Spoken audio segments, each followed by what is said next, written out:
এই ছেলেটি কোশ্চেনের উত্তর দেওয়ার জন্য হাত তোলে, কিন্তু টিচার যখন তার সিরে জুতো দেখে তখন বুঝতে পারে এই ছেলেটি অনেক গরিব, যার কারণে টিচার তার থেকে মুখ ফিরিয়ে নেয় আর সে একজন ধনী লোকের ছেলেকে উত্তর দেওয়ার সুযোগ করে দেয়। সে ক্লাসের সব থেকে গরিব ছেলে, সে অনেক ভাঙাচুরা ঘরে থাকে এবং তার পুরো ফ্যামিলি ডিনারে শুধু একটি স্যান্ডউইচ খায়, যেটা তার মা সবাইকে 5 ভাগ করে দেয়। কিন্তু স্যান্ডউইচের এক টুকরো এই ছেলেটির জন্য অনেক কম হয়ে যায়, সে এটি 1 সেকেন্ডেই খেয়ে ফেলে আর খিদের কারণে সে সারা রাত ঘুমোতে পারে না।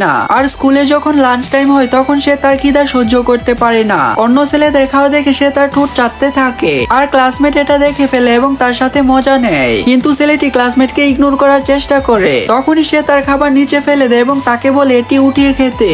তখনই ছেলেটি রেগে যায় আর তার ক্লাসমেটকে ঘুষি দিয়ে নিচে ফেলে দেয়। তারপর সে তার স্কুল থেকে পালিয়ে যায়। এরপর থেকে সে আর কোনোদিন স্কুলে যায়নি। সে তার খিদে বক্সিং প্র্যাকটিস করে মিঠায় আর বড় হয়ে সে বক্সিং এর চ্যাম্পিয়ন হয়ে যায়।